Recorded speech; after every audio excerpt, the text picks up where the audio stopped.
Hello, ladies, gentlemen, and gamers of the jury. Alex here, a lawyer who loves games. On today's docket is a verdict or a full review for Doom Eternal. Doom Eternal is a non-stop adrenaline rush. More than just a phenomenal shooter, it's one of the best pure action games ever made. The Doom series has always been cool, but Eternal follows a strict creative philosophy that the rule of cool is law. And you'll hear me talk about this so-called rule of cool a lot. Every new mechanic, every weapon, every encounter feels like the devs asked, would this be awesome? And if the answer was yes, they would find a way to make it work.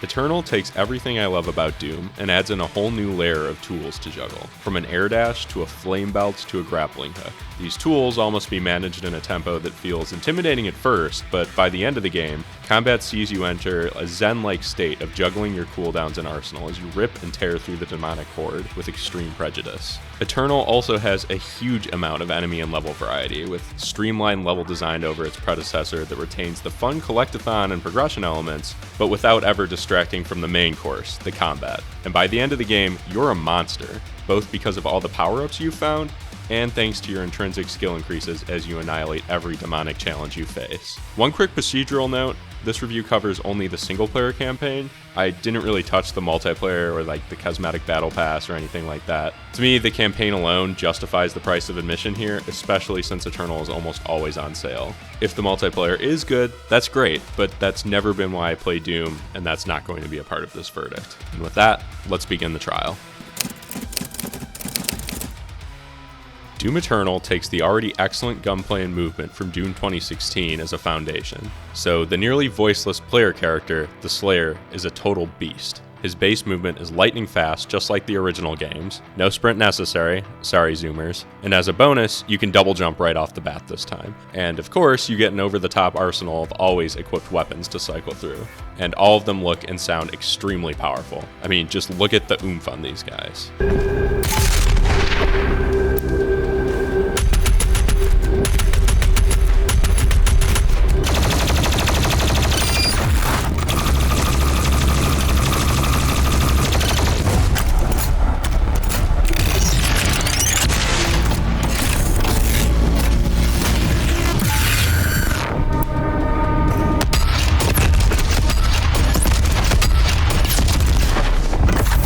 Also, like 2016, each gun has two unlockable and upgradable attachments that add extra options and depth to how you choose to call the demon horde. There are a few new guns and attachments, but neither are really where Eternal takes its biggest swings. From the jump, Eternal wastes no time in giving the Slayer all sorts of new cooldown abilities to aid him in his fight against the Unholy. These abilities completely change the game, building on the bones of its 2016 predecessor to make an entirely new beast. The new combat loop has shades of character action and a whole new rhythm that will make you feel even more unstoppable than ever before. And note that I'm saying that as someone who's played the classic games as well, even Doom 64. I'm a Doom boomer. While all of the Slayer's new abilities feel aggressive and offensive in one way or another, they mostly boil down to new ways to move or to extract resources from your foes. The Slayer gets a double dash straight out of something like Hades, and you'll constantly use this move to dart in and out of danger, even in the air. Its cooldown is short and can even be upgraded to be shorter, so it immediately becomes second nature. The frag grenade ability from 2016 returns, and this time you get an ice grenade option as well. It feels very Metroid, and it allows you to essentially pause the horde around you and give you some time to breathe, and get a bit of free damage in while your foes are under arrest. The rest of the new cooldown abilities all have to do with resource extraction, and Eternal's resource scarcity makes these a constant and necessary component of the gameplay loop. In a big shift from 2016 and nearly every other Doom game, including the classics, you can't carry nearly as much ammo and there's far less resources scattered over the map. At first glance, this makes it seem like the Slayer is nerfed. Less ammo? What a weakling. Why would I want to play a game where I'm always out of bullets? Objection! Well, why lug around tons of ammo when you can cook it yourself in the heat of battle? Your abilities allow you to burn and dice monsters into whatever you need in the most brutal fashion, and that's damn cool. The battlefield is a kitchen, you are the chef, and the demons are the ingredients in this recipe of Doom. Let me cook. Furthermore, limitation breeds creativity. In Doom 2016, I often found myself sticking to the strongest few weapons, which meant a far less varied playstyle. Now, don't get me wrong, it's still really fun to mow down demon after demon with the chain gun, but Eternal's ammo restrictions mean that sort of more simple power fantasy is a bit less attainable here. But it also means you're forced to cycle through your guns far more and to literally rip and tear through the demonic horde with a series of abilities rather than just pumping bullets and strafing. These limitations force you to be more creative and to keep gameplay more varied, and they regularly funnel you into a brutal, more close quarters playstyle befitting the Doomslayer's brutal rage. Your new shoulder-mounted flame belch fries enemies alive, and damaging foes while they're alight makes them spew armor as if they just chugged a gallon of milk. The chainsaw ability from 2016 is back too, and just like before, it makes enemies burst into fountains of ammo. And yes, I knew the chainsaw was a weapon in Doom even before 2016. Anyway, this time around, given ammo scarcity, the chainsaw is mercifully buffed to be on a relatively fast cooldown. That means a lot more chainsawing, and, assuming you're cycling through your guns properly, you should be able to get whatever you need from the ever-present cannon fodder demons whenever you need to top up. And, of course, glory kills return, where you can deliver a brutal finisher to enemies near death for a health windfall. And following the rule of cool as always, these integrate a Doom Blade this time around, an arm-mounted knife that really serves no real purpose besides giving the Slayer even more sick glory kill animations, and maybe inviting speculation that the Slayer's in the Assassin's Brotherhood. This trio of abilities, the Flame Belch, the Chainsaw, and Glory Kills, are core to the rhythm of the game. Early combat challenges don't push you too hard, but by mid-game and beyond, you'll instinctively integrate these abilities into the rest of your arsenal. And when you do, suddenly, you're totally self-reliant. This sort of pattern will become deeply ingrained in you. Flamethrower a group of foes, drop a grenade for a jackpot of ammo, glory kill any weaklings left standing, and chainsaw the last one for good measure just to get your ammo back. And all of this, of course, follows the rule of cool. It's supremely satisfying to blast away with your arsenal, dashing to and fro, chainsawing, flamethrowing, and glory killing with abandon. And with your resource abilities all being essentially melee range, Eternal requires you to stay aggressive and on your toes in every fight, exactly how the Doom's player should play. And on a deeper level, the integration of these abilities into your arsenal makes for an entirely new evolution of Doom, a game that retains the run and gun spirit of the originals, but leaves room for a fresh new gameplay style, something akin to a flashy character action game. And when you're really in the groove of dashing and juggling your arsenal, Eternal can even feel like a rhythm game in the best way. It just feels amazing to hit a flow state in Eternal. You feel truly unstoppable. It really makes you feel like the Doomslayer. There's a few other abilities too, like the Blood Punch, a charged up melee attack that gives your foes, and the Crucible, an extremely over-the-top laser sword best saved for the toughest beasts. If you've played Doom 2016, you've seen a piece of it. And all of these, you guessed it, follow the rule of cool as well. But nothing quite hits the cool factor like the new meat hook attachment for the Super Shotgun. The Super Shotgun is maybe the most satisfying gun to use in all of gaming. It's always been the highlight of any Doom game that I've played, and id Software had a Herculean task here. How can we make the Super Shotgun cooler? Well, it's simple. The Super Shotgun was already one of the most satisfying weapons in gaming. Now it's also a traversal tool, and the result is a protagonist who moves and fights like a hurricane of blood and fire. Few games make you feel this fast, this powerful, and this relentless. Trust me when I say you're going to want to use the Super Shotgun as much as possible in this game because it is just so fun to grapple around with. The meat hook really is the cherry on top of this action sundae. But all of the speed and power from these synergistic abilities would mean nothing without worthy enemies to test it against. Luckily, the roster of demons here that you have as enemies, and maybe a few things that aren't demons, is not only among the best in the entire Doom series, it's truly impressive for any shooting game. There are tons of different foes to fight. They run a gamut of roles, and they all have excellent designs and animations that make each new reveal feel exciting. And of course, all of these foes have distinct attacks, weaknesses, and strategies that make each encounter a new combat puzzle that demands smart use of your full arsenal.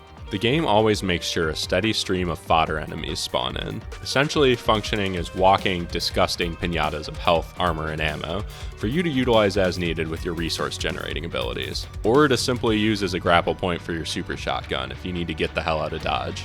And need the weaklings you will against the hellish horde. All sorts of returning enemies are here and are as nasty and iconic as ever. You've of course got smaller standbys like imps and zombies, the fodder that I just mentioned. You have mid-tier enemies like the spider-like arachnotrons or the iconic cacodemons. I probably mispronounced that, my apologies. And you have heavy beasts like the Baron of Hell and the Tyrant. It would take too long to list them all, but chances are if you fought any demon in a past game, they're probably here. Some other surprise additions that I don't believe were in 2016 include the ever-annoying Pain Elemental, which constantly spawns lost souls and should therefore be dealt with quickly, and the even more obnoxious Archvile, which continually will summon and buff foes and should always be public enemy number 1. There's plenty of new foes too.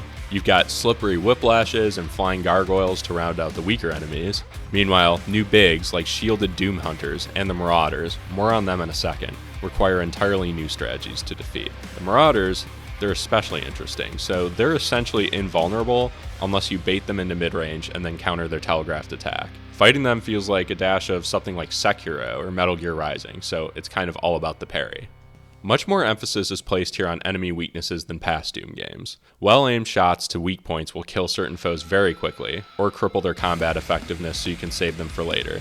It's definitely more than a bit video gamey, but Doom is the kind of game that revels in the fact that it's a video game.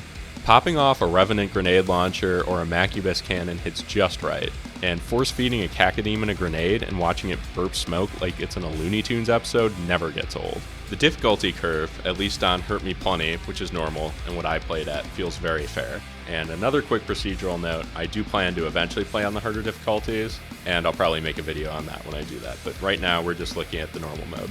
Anyway, on Hurt Me Plenty, things start off manageable enough, but once you're geared up though, Eternal starts throwing the book at you. Every combat encounter becomes a triage challenge. What must die now, what can wait, and how the hell are you going to live through this? And the quite sizable enemy variety means all the way up to the end of this beefy, for me it was like a 15-ish hour campaign, you'll keep seeing fresh combos of baddies that tax you more and more and keep having you think out of the box. Expect to get very good at knowing what to kill on sight, die Archvile, you bastard, and what baddies to zoom around and save for later. One of the rare areas where Eternal stumbles, though, is with its bosses. There really aren't many, and none of them are by any means awful, but pretty much all of them have basically one gimmick to them that the game explicitly tells you at the start of the fight, and you end up repeating it ad nauseum. More phases and complexity would have gone a long way, but as is, they're at least serviceable fights, especially the final boss against the colossal icon of Sin, a callback to Doom 2's final boss. This was my favorite boss fight just because it gave me an excuse to take down the biggest demon yet, but it still boiled down to little more than shoot each weak point and stay alive long enough for it to die. Let's go back to encounter variety, because Doom Eternal's excellent level design ties together all the other mechanics with a stylish bow.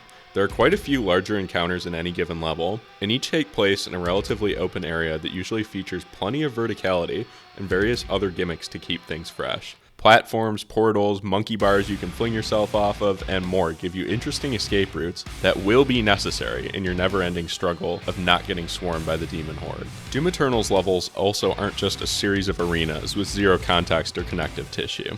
Each level has a distinct visual theme and identity, usually built around something insanely cool, like a giant BFG turret emplacement orbiting Mars, and they're all packed with platforming segments that keep the pacing varied. You'll double jump, air dash, and cling to climbable walls, where the Slayer, naturally, rips and tears his way up sheer cliff faces in his never-ending quest to slay every single demon. The platforming is occasionally a little clumsy, but I mostly found it fluid, and I always found it to be a fun diversion from what would otherwise be non-stop bloodlust.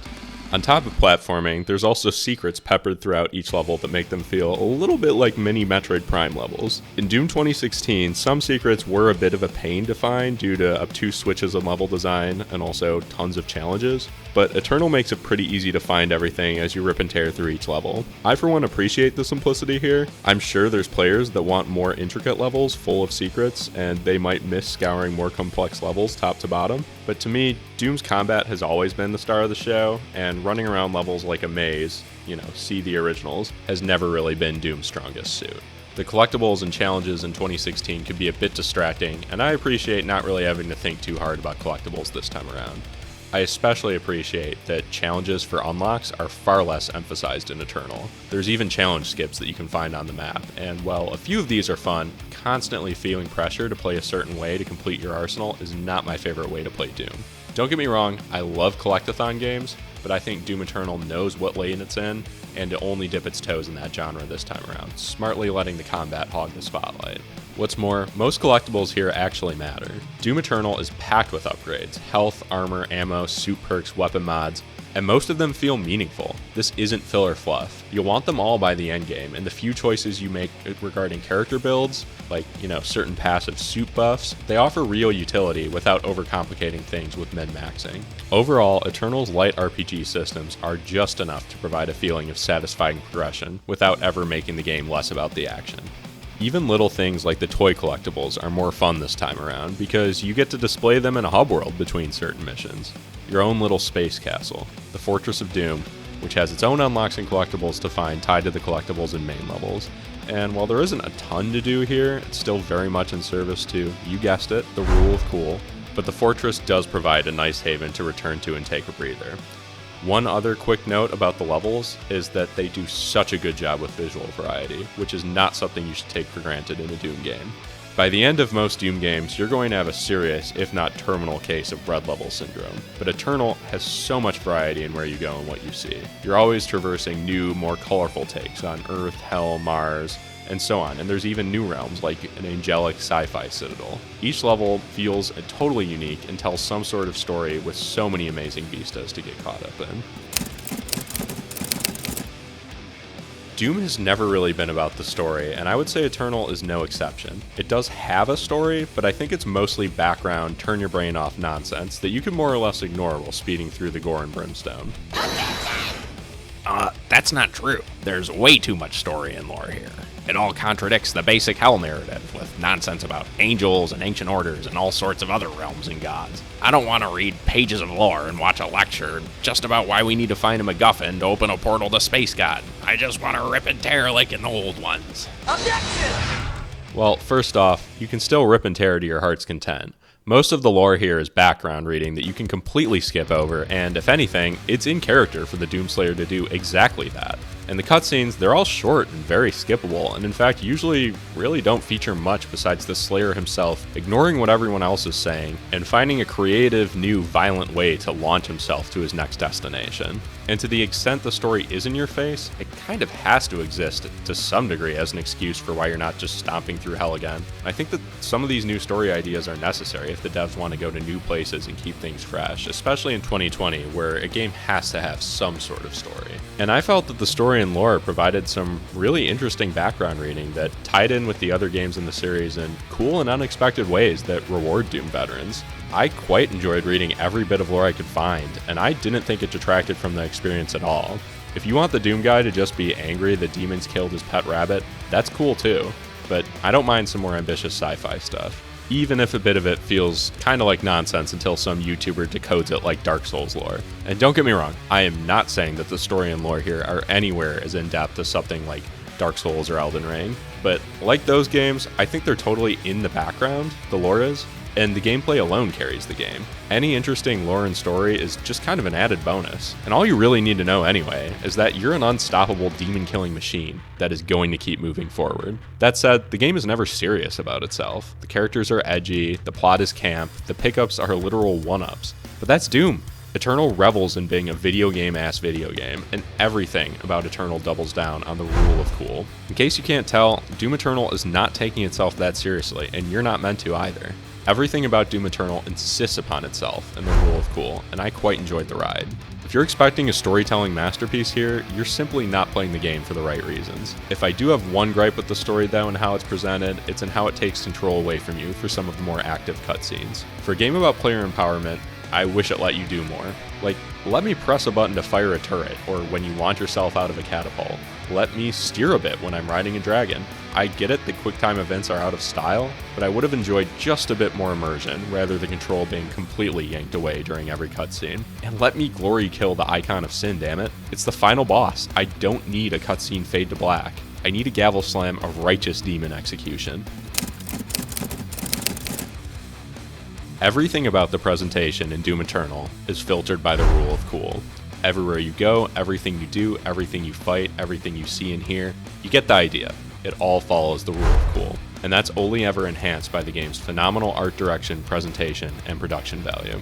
The Slayer himself is an unstoppable force of rage, from his badass design to every animation, sound effect, and movement. Thudding guns, punching through walls, and even clambering up sheer cliffs feels extremely powerful. A perfect match to the lightning-fast movement that miraculously makes you feel like a godlike force of nature, yet fully in control. And then there's the downright enormous amount of inventive and brutal animations for finishers.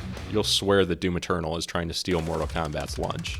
Each enemy type has multiple finisher animations depending on how you approach for glory kills and chainsaw executions, and even gets a special Crucible slice and dice animation. Crucially, all these finishers are lightning fast. A lesser dev would have made them cinematic and slow, but id Software keeps them tight and rhythmic. They enhance the flow of combat and let the action speak for itself rather than interrupting it.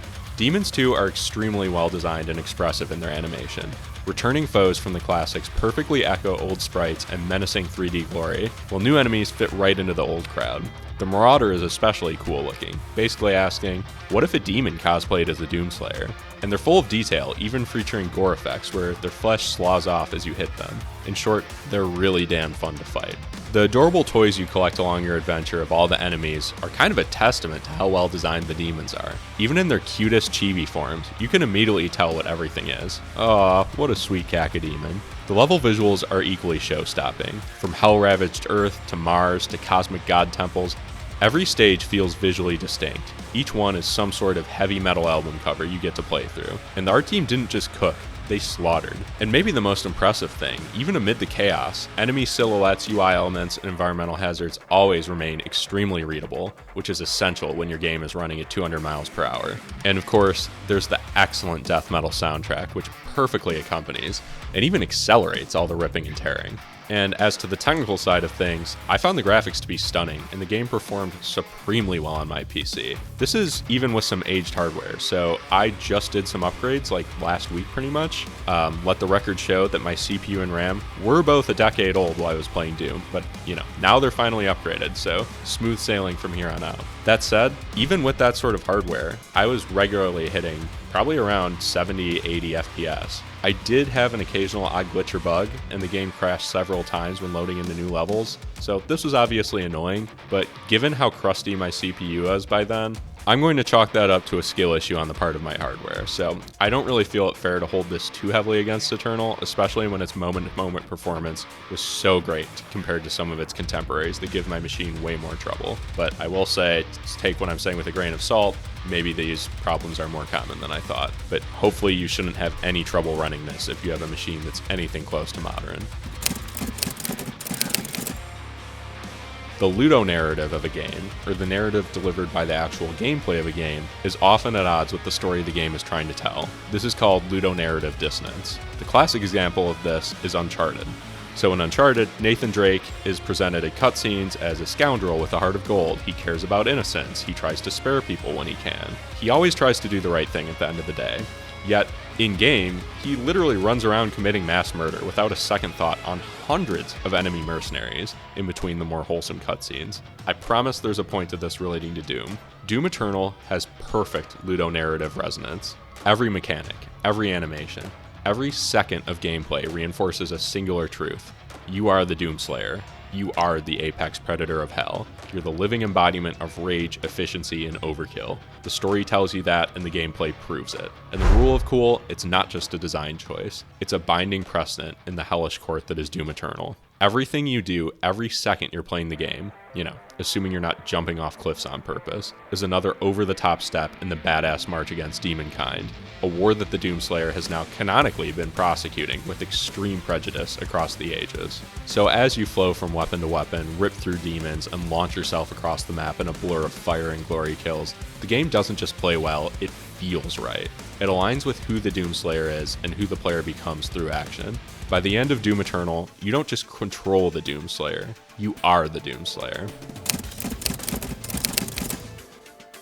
It's time to deliver the verdict. It's probably pretty obvious at this point, but without further ado.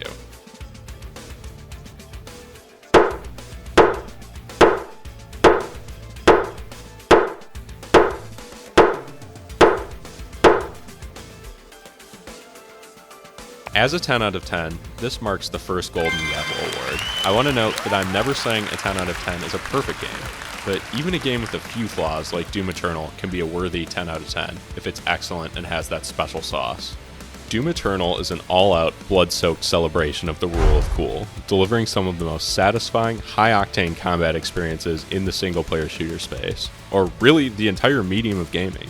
Eternal at its best sees you enter a flow state as you rip and tear through the demon horde with extreme prejudice. Every movement, weapon, enemy, and level is laser-focused on making you feel like the ultimate demon-slaying badass, chaining together kills in a symphony of speed, skill, and sheer style. Even the few rough edges here get steamrolled by the game's relentless confidence and incredible execution. Doom Eternal doesn't just raise hell, it sets a gold standard for action games. Play it if you like action games on any level, if you want to nourish your inner 12-year-old that just wants to see cool shit, or if you have a ceaseless rage that must be vented on deserving hellspawn. Ladies, gentlemen, and gamers of the jury, court is adjourned. Until next time.